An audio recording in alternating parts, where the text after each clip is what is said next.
The Marinade. There's no O in Marinade. Let's try it one more time. Ready? 1, 2, 3. The Marinade. Marinade. Bone marinade. The That's Marinade. The Marinade. With Jason Earle.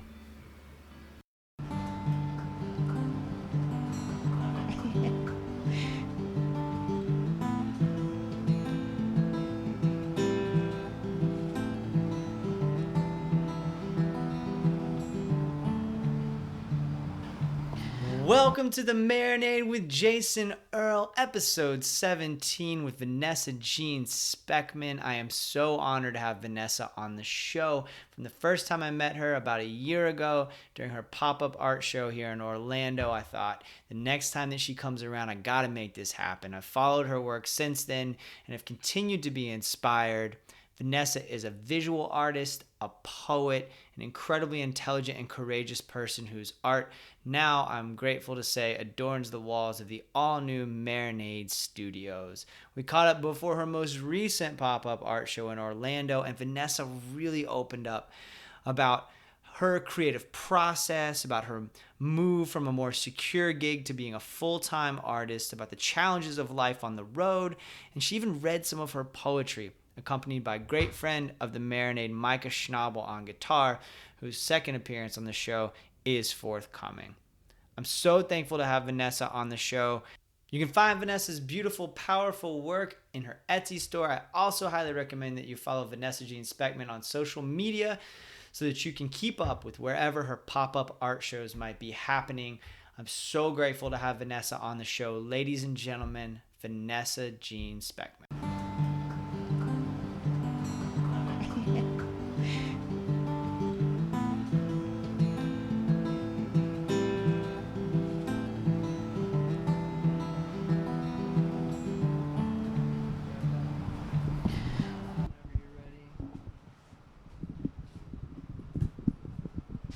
Check, check.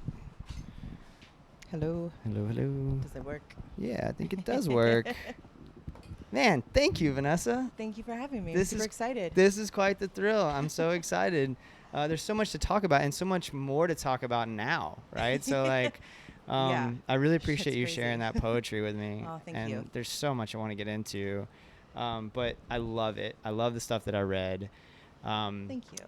And you posted the other day on Instagram or somewhere on social media something about you were kind of telling your story in briefly, right? Mhm. And so I think that would be a really cool place to start, just for folks to kind of hear, you going from the career you had to really Yeah. going art full time, what that was like. Yeah. Out of college, I started teaching. I was in California, so with my bachelor's degree, I fell under a cool little law where you could teach 2 years without having a master's. So I was going to do that part-time, and that ended up, and I was going to try to do that part-time and then pursue like some sort of design job. And growing up in Silicon Valley, that was, Google and Facebook and very flat concept of design work of, letterheads and whatnot. So Right. I taught high school art and then first period, and then I would race over to a junior high, and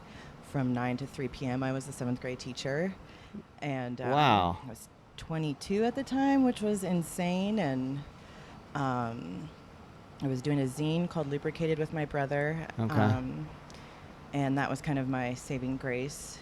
And then I didn't decide to pursue teaching because my dad worked at one of the high school I worked at, and there was a nepotism rule, and that was it was a private school, and I really liked I grew up there, so it was family and community. And being a young teacher at the other school, there wasn't much support, and so I just decided that teaching was always something that I could do and I'd be good at it. And I had this opportunity as an intern. I started off at Sunset Magazine, which is like a Western living magazine. Okay. And I worked there for 6 years. and I nannied on the side to actually make rent money, and that's when Micah and I decided, between California and Ohio, that Ohio would be a cheaper place for us to pursue our arts. Oh, interesting. And, I quit my job nannying, and I quit my job at the magazine, which was supposed to kind of be one of those things you build, your career. You start as an intern, and I developed into like set design and studio management and photo shoot assistant, and just kind of all hats art department type person, but making pennies in a really cool, progressive, we were owned by Time Warner Cable or whatever corporation at the time. So it was a cool gig, but it was super corporate, and there was no mobility for me in the near future, especially living in the Bay Area. I was commuting 45 minutes from Santa Cruz to Palo Alto, and it was nuts. It was nuts. So I quit and moved to Ohio and had no plan. I knew Micah and Shane, and that was it. And I had a little bit of money saved up, and I just started making full time. So that's crazy. I mean, that takes a lot of courage. Yeah, and insanity. Yeah. Complete insanity. I think it's been about 6 years since I started my Etsy account. And oh, wow. Yeah, so I mean, that's like one of the first things I did is we cleared out the basement. We were living with Micah's brother and sister-in-law and trying to all save rent, and cleaned up the basement and made myself a studio, and we were there for about 3 months until we moved into the space we're at now, and that's what I've been doing. That's amazing. making in our home and traveling and touring with it. And the touring part is interesting too, and I want to get into that. Mm-hmm. Like it's an interesting concept, because like that seems like two very kind of different disciplines, right? There's the doing at home usually, right? I mean, you pretty much work at home. Yes. And then there's the taking that out on the road, which seems like a different creative process. Yeah. I think tour is totally different for like Micah and I, because leading up to tour, I'm a train wreck, like he's reading and he's relaxed and he's packed and laundry's done, and guitar strings are purchased, and his checklist is done, and I'm like, do I have enough maps painted? Like, did I order enough t-shirts? And so touring, the prep for me is different versus like once I get on the road, there's a little, I can be really present. I feel like I'm not worried about merch, but like obviously each show is different, so that affects it. And it's a struggle, because like we're gonna get home from this on July 4th, and I'll be home for about 10 days before I fly to California. And it's wonderful to get Etsy orders when you're on the road, and for people to be understanding that like I post that I'm on tour, and okay, so you wait till you get back. Late, but I don't close the shop, and if people want refunds, because it's going to be 4 weeks until I can accommodate them, that's I will do that. Like, I want customers to be happy. But so it's hard. And then when you get home, you want to make new stuff. Like, it feels like your well has been refilled once you're out in the world, and your art finally starts to make some context once it's you're not sitting at home in your studio and whatnot. So at home time is precious and sacred to me, because I don't have much of it. And well, I wondered about that too. Are you able to create on the road, first of all? Like, do you do anything much? No. Okay. I've tried. I really tried. And like the early days with Micah, I did, because I was painting my own shirts. And now like for tour, I get them printed. So like, and just not knowing like what a show looks like, and how many people are coming, or what sells well and what translate well in a dark bar versus like that's an interesting a pop-up flea market or something like that. So over time I've learned. But reading a book on tour I've been reading the same book for 2 months, and I've been on the road for 2 months, and what are you reading? I'm reading Willie Vlotten's new book, Don't Skip Out on Me. Oh, so, he left a review on Hello, My Name is Henry, which you did an excellent job on the artwork on, by the way. Thank you. I love it. I also love, so this book keeps coming up, and I'm going to talk to him about it too. But I love how the cover and your artwork on the cover, it gives away just enough to kind of make you go, like, especially this design, this particular choice here where you do a scene of accident. I'm on page 116 right now. Okay. So I just finished the accident. Oh. You know, it just yeah. happened. But the whole time I'm like, when's that Are you accident okay? happening? When's that accident going to happen? Yeah. No. No. Yes, you're emotionally raw right now. I understand. Yeah, there's a lot going on here. It was funny because Micah, this is, I think, kind of the first time he's had more of a concrete idea for artwork, like with Norman Rockwell. He's like, I have no idea. Yeah. Oh, I love that too, I went by the for way. that. Yeah. Thank you. And like with this, I had some mess ups because everything is accurate to how Henry would walk out of each of those. Oh, okay. Kind of main establishments of Brooksville. So, right. Yeah, there was a couple times where, my placement of places weren't super perfect. So it made it almost more nerve-wracking that he had a bit of a vision, and it needed to be somewhat factual to Henry's. Okay, that's interesting because, like, with my partner Chris, who's an artist, a lot of times she does all the artwork for the show. So she did the stickers, and then she did the drawing on my face. That's like the main logo. Fantastic. That's her. But I had a vision for it, and so that was interesting because, like, I came to her with this idea, and one of the things I really stressed, and I would imagine that Micah would feel the same way, is I really wanted it to be her thing. You know what I mean? Like, I did not want to critique too much. You know what I mean? I was just like, here's my concept. You're the artist, though, so you go do the thing. Yeah. And, of course, she exceeded anything that was in my head. Yeah. But that's it for you. Someone comes to you with that vision. It seems like there is a balance there. Like, yes. I still want to get their vision right, but it's your work. It's hard, yeah. I felt like it took me a long time to finally sit down and actually execute the artwork for that. And I think I was so nervous about it being, like, on a book, and it being obviously a first and having more direction, just because I was like, well, is this what is this? So it rattled me, but in a good way. But I think like with your partner, someone where you can really be vulnerable in description, but also know that there's like you have your voice and she has her style, right? And however that's going to be executed, because there's definitely gigs where people are like, oh, I want it to be like this, but in your style. And, by the end of the month, you're just like, you could have drawn this. And like, I didn't have to charge you for this, Yeah. You knew what you wanted, but yeah, it was not. Do people come to you? You write poetry, which we're going to talk about, and then you write the phrases and the words that go onto a lot of your artwork, right? So one of the things that you do that I think is so beautiful is you have your words that go onto a map, or you have it on a tapestry of some sort.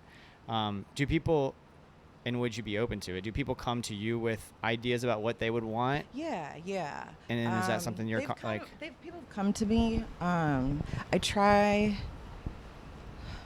Right now, I want to be creating in my voice. I'm not, I'm fortunate to be struggling within my means of what I'm capable of struggling under. And I think if I got to a point where I need to make money, I would, offer other services. But right now, I really want to focus on my voice. So I try to be polite and communicate with the people, and also like recommend other, services, especially on Etsy, just because there's so many small makers who can, custom make something. But yeah, it's interesting because a lot of times it's easy to notice on Etsy emails of who knows me for my work and my art, and who came across, typography and stencil and black paint. And Etsy is wonderful about keywords and hashtags for that. But sometimes someone's like, hey, can you silkscreen me, 50 shirts with bridal shower, 2018 in Daytona Beach, like by tomorrow. Like that's not what I do. Yeah. So. Yeah. Does that happen often? Etsy's a funny place. Yeah. It's a fabulous place. It is for what percent they take from you. It's a really easy platform to have an online business presence. Okay. And have, you know, kind of all those different things that you don't have to think about like your PayPal and your Square, and all those things are set up. And, you know, it's really annoying to post on Etsy because they're like, when did you make this? What color paint were you using? Like, what are the materials? And it's just very detailed, but at the end of the day, you might get more results or searches or whatever because someone's able to, because you hashtagged black paint or something. Is some of that giving people a window into your... Yeah, I try to be sparse with my... Yeah. Because, like, the magician doesn't tell how the magic trick is done, you know? Yeah. Like, so how much do you open up about that, you know? I mean, here I am asking you to open up about your process on record, but it's different, I guess. It's a totally different environment, you know? Like, people who are coming to your space know or are interested because of something that is of commonality, you know? Sure. And Etsy is just... you know, Google, Facebook, it's just massive. And so you kind of have to be careful curating that, I would think. Like I really don't advertise too much on it, like just because I did get an email yesterday saying that they took down a couple maps because a company had trademarked quote, choose your own adventure, end quote. So, you know, those books where, like, at the end of the chapter you get to pick which action you take. Yeah. And I had titled a couple maps choose your own adventure, and then from that you scroll down and you pick, you know, sad songs make me feel better or whatever. And Etsy took down over like 50,000 postings, and they're like, please keep this to yourself. I'm like, transparency is cool too. Yeah, right? That's interesting. So yeah, that's a interesting platform to have to claim choose your own adventure and take down,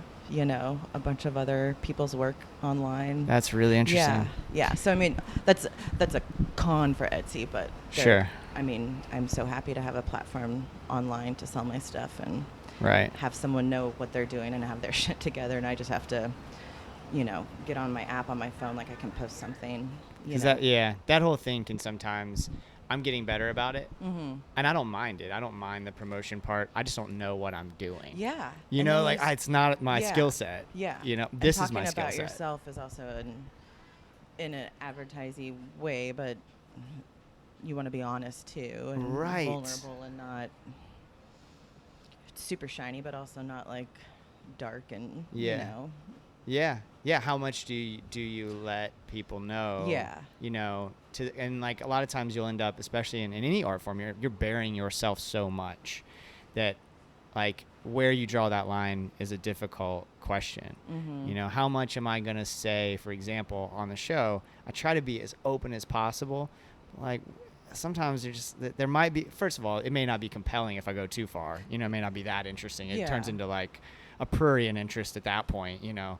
But at the same time, it is interesting for people to be vulnerable and to open up, and a lot of us need that. That's one of the things that I love about the music that I'm drawn to, is so many of the musicians that I'm drawn to are just up there bearing themselves. You know, Micah's up there bleeding for you, you know, when he plays. We just had American Aquarium and Travis Meadows come through. BJ's up there laying it all out, you know. Travis is up there laying it all out, and I love that. But at the same time, like, how much of yourself do you keep and not necessarily put in your art, you know? It's a struggle. Yeah.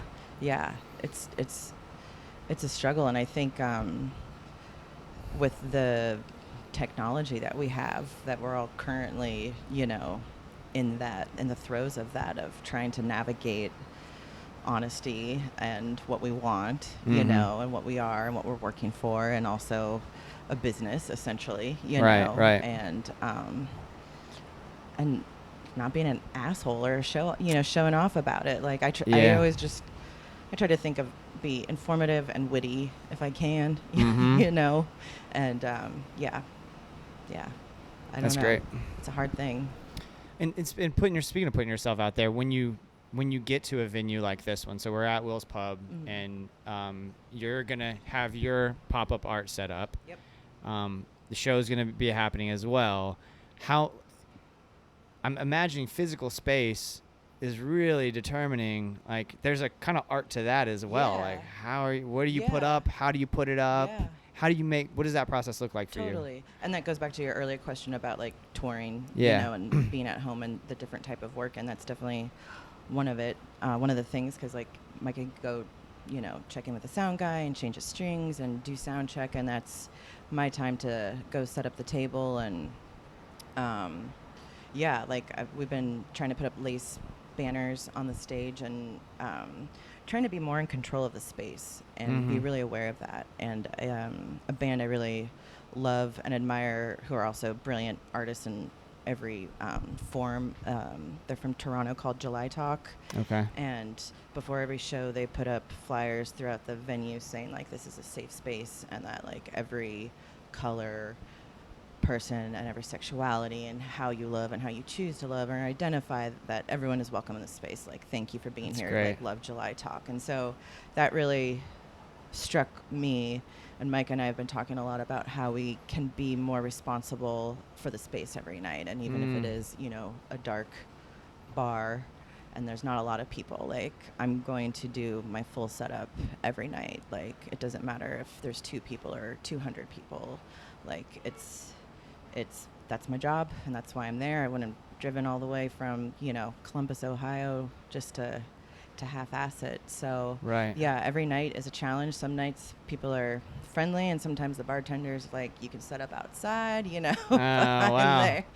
So That's frustrating. yeah. Yeah. So, but I mean, it is a moving space, so if Yeah. vibes are weird, you know you're not going to be there tomorrow, but also that like we booked the show and we are responsible for the space, and people are coming, and you know, or whether or not people are coming, like we booked the show and this is the space, and how do we want that to look and feel for people? So I like that a lot, because you seem to really to really get up and do the work and do it in a way that you're making sure that you're upholding high levels of professionalism.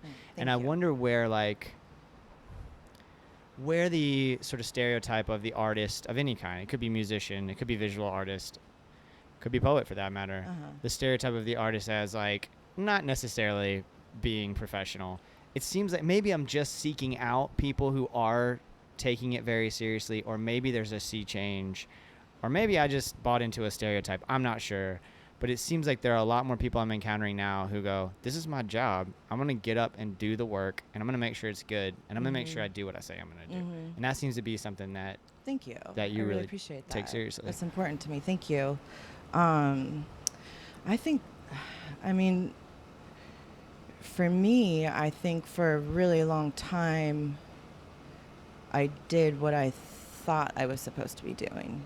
And a lot of that came very natural and easy and fortunate situations and whatnot.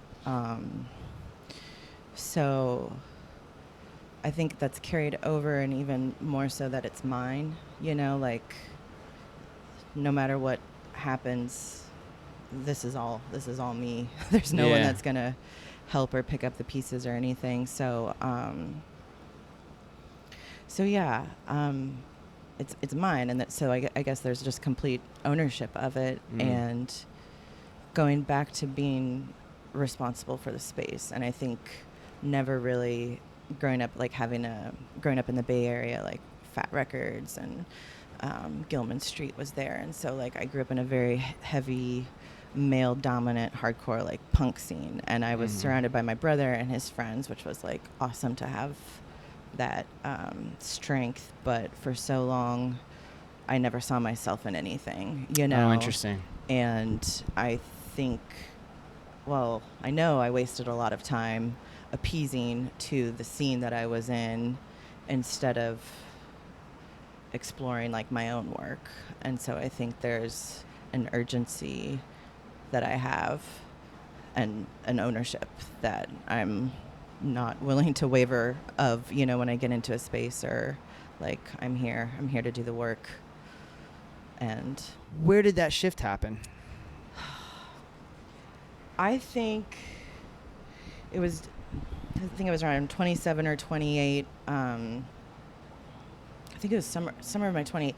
So I was working at the magazine and I was nannying, and because they wouldn't hire me full time, I was forced to take a month off of work because of, they didn't want to give me health benefits and all that kind of stuff. And so I was like, well, screw it. I'm going to go do a month of something awesome and get away from the Bay Area. And I had a copy of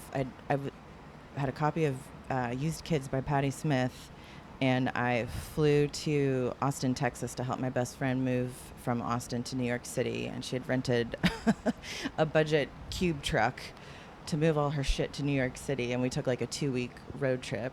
And that's when I read that book, and that's when I was just like, none of this, everything that I'm doing does not matter. Oh, wow. And yeah, and that book kicked me in the ass. And I think doing that, because everyone was like, oh, you can come, like photo assist for me, and like everyone was giving me freelance work, and they weren't gonna, the people who worked there with me were fabulous. We worked for timing, so that sucked. So everyone was gonna help me out, and I was just like, I'm gonna go on this road trip and do my thing. And yeah, I think a combination of that time away from life and responsibility and that book was kind of like, okay, that's amazing. You can look at things differently. So yeah, that was a shifting point for me for sure. That's great. It's so cool to hear that a book. Yeah, I mean, obviously there are other circumstances that you're ready for it. You could have read that book 5 years earlier and maybe not been ready for it. Exactly. And maybe no difference is made,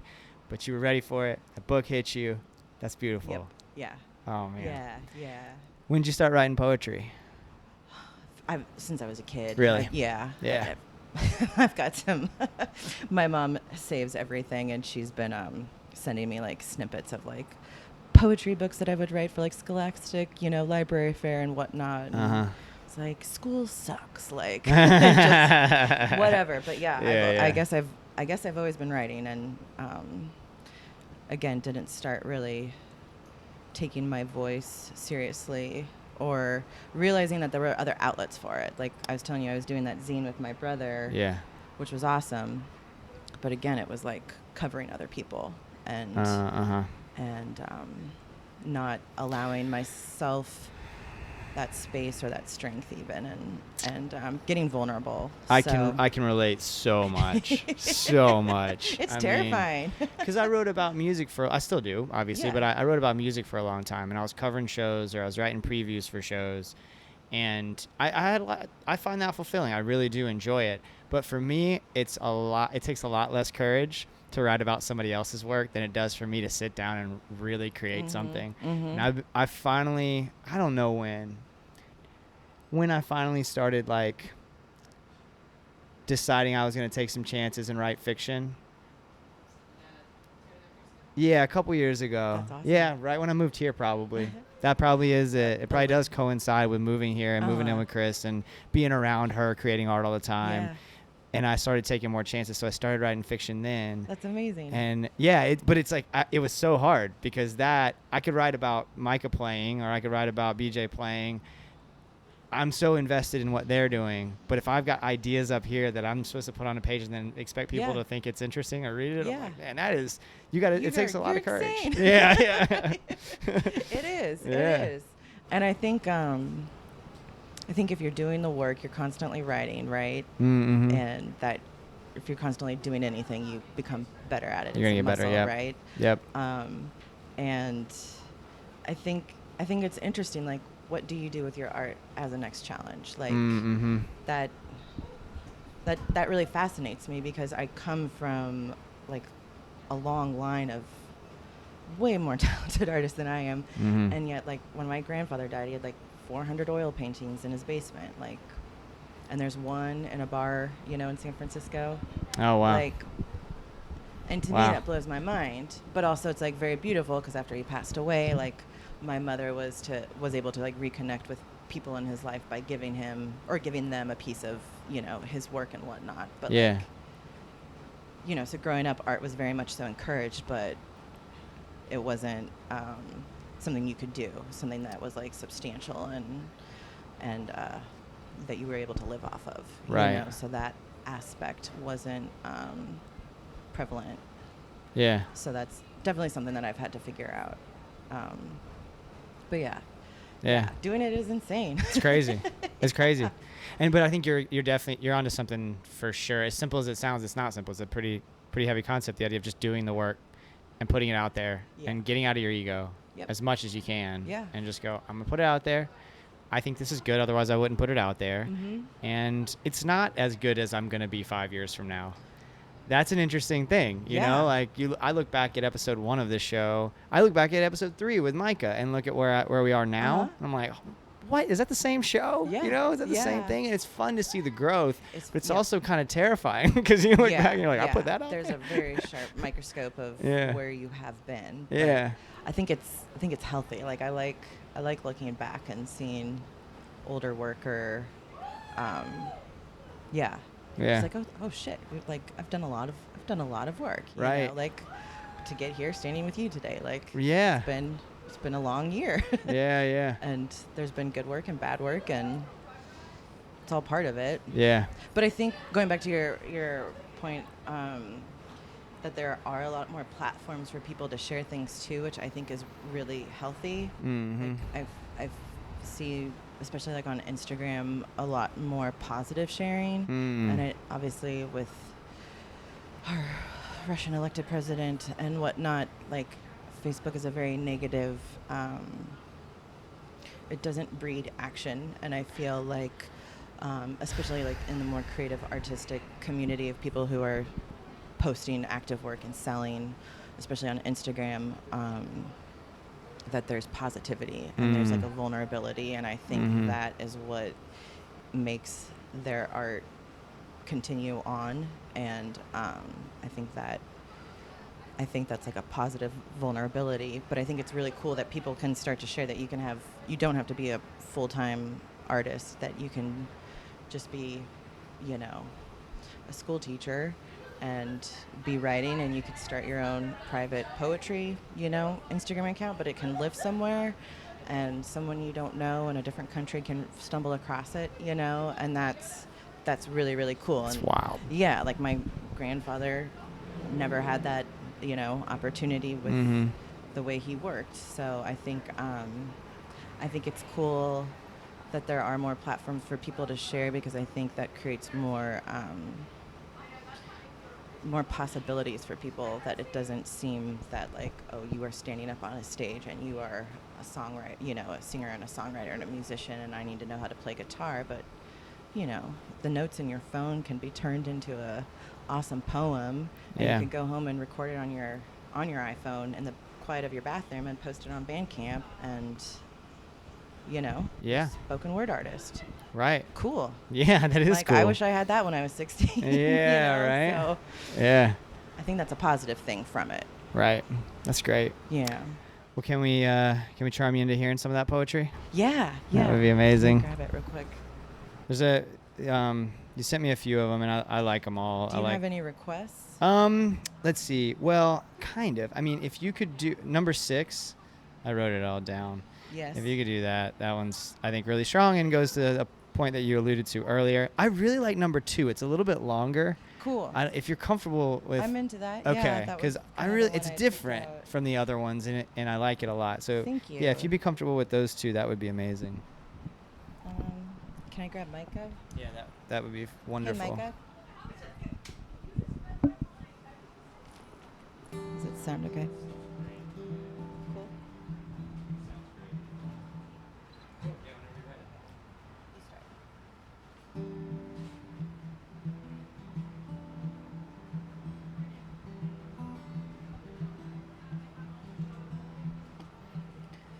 With a sweaty fistful of forgotten wildflower seeds collected in a crumpled wax envelope from the last 3 years of travels, I mindlessly sprinkled them on the morning after rain-soaked dirt in the alley next to our apartment. The alley where I listened to the day drunks count their change and smash their empty bottles against the piss-stained brick walls. Pass out, wake up, vomit, and clock back in by 11 a.m. the next day. The alley where I watched a man get murdered. He bled to death in his screaming sister's arms as the kids who blew his brains out ran down Summit Street. The newspaper said he was in recovery and he had recently found Jesus. They always say they had found Jesus, like it's supposed to come for you. The alley where the leftover carnies from the state fair shoot up and smack their girlfriends around. I left her an envelope in that alley, hoping she would open it. It said, "We aren't the love we think we deserve." I saw him get arrested at the UDF. 2 days later, they were sitting under the payphone laughing and sharing an ice cream cone. They had a puppy on a rope with them. The alley, where you were the lookout, and me dressed all in black, plastering crumbling yellow-stained maps with black scribbled poetry full of desperate honesty and battle cries of existence at 4 a.m. onto the walls.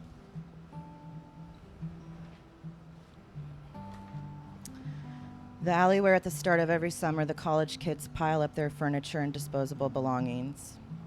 You took an old can of red spray paint and wrote on a ripped-up mattress leaning against the dumpster, "I will not sell myself to God." We laughed every day we saw it, knowing that Tuesday was garbage day. The alley where those wildflower seeds that were tossed out with a silly hopefulness a year ago took root, broke through the dirt and bloomed, filling that alley with colors and a beauty that you'd never expect to find in a 4-foot gap between 2 brick walls amongst the cigarette butts, broken glass, and dog shit. Such wild flowers, like true outlaws. Look, what I'm trying to say is that everything is possible and it's all happening. All this adversity breeding diversity around us. Something so small like a neglected seed, but so very much alive, growing, thriving, charging towards the light. There is bravery and softness and vulnerability. I don't know about you, but I think it's the most beautiful wildflower. I don't know about you, but I think it's the most beautiful flower I've ever seen. It's an alley flower, and I grew it for you. I didn't know it then, but I know it now. Everything is possible, and it's all happening.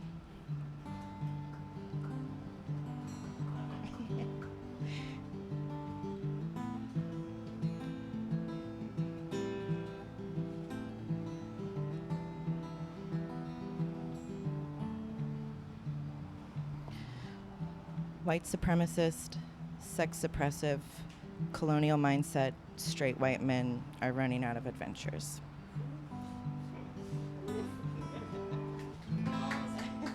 Thank you. Thank you. Thank you. Poetry reading. You got the second one from me. Thank you.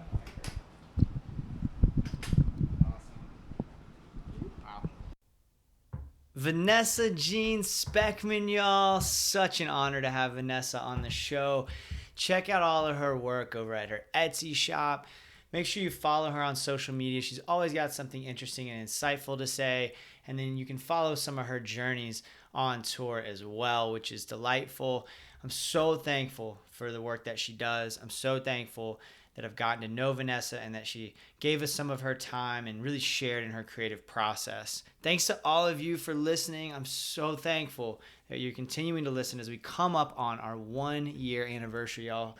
That's crazy, right? September 7th, I believe it was, of last year is when we released the BJ Barham episode. It's wild. And to think that how much it's grown and how much interaction we now have. I really appreciate it over on Twitter, Instagram, Facebook, wherever it is that you follow us on social media.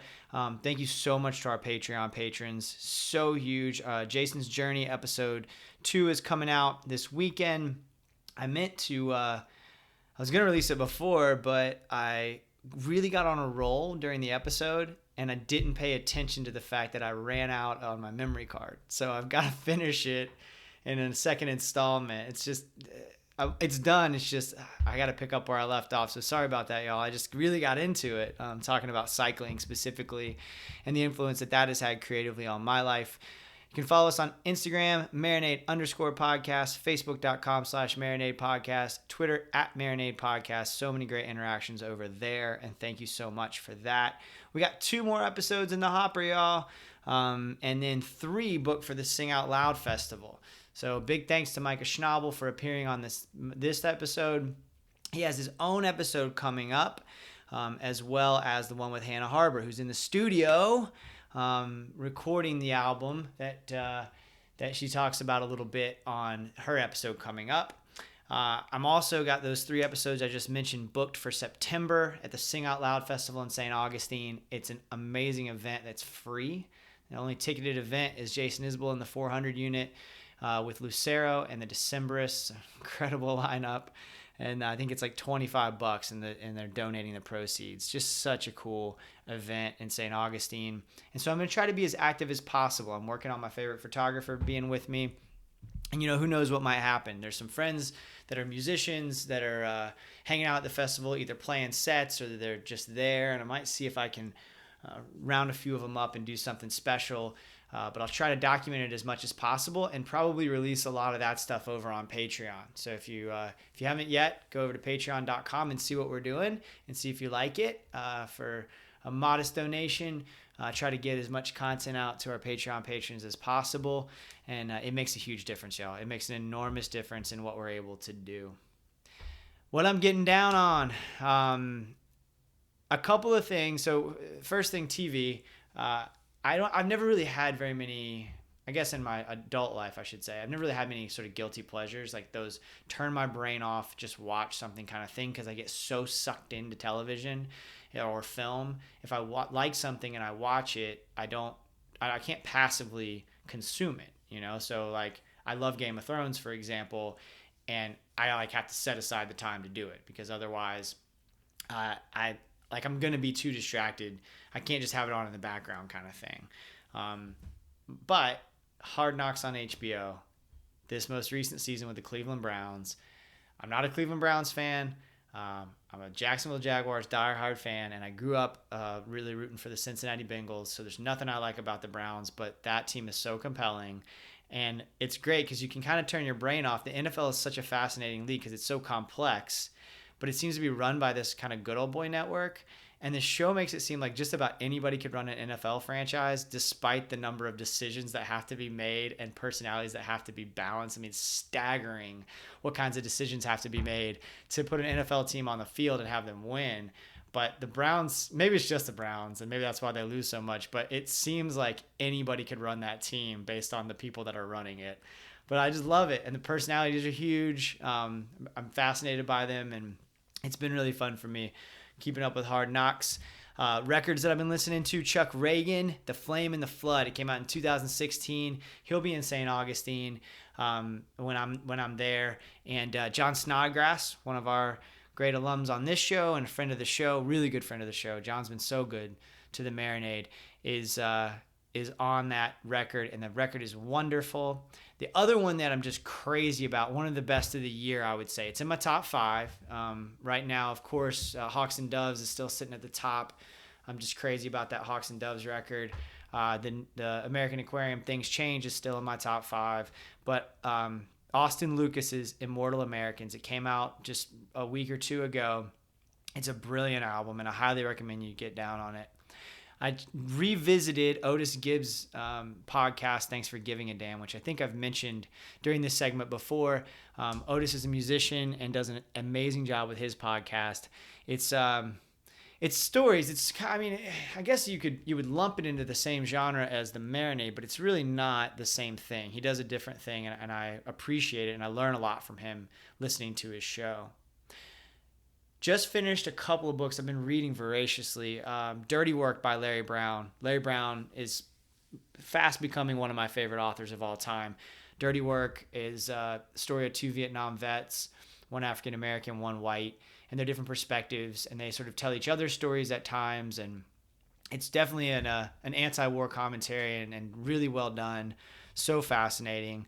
And I just finished it, and I'm about to start a book about Charlottesville, the events of Charlottesville, Virginia last year, which is, to me, the kind of event that I won't soon forget.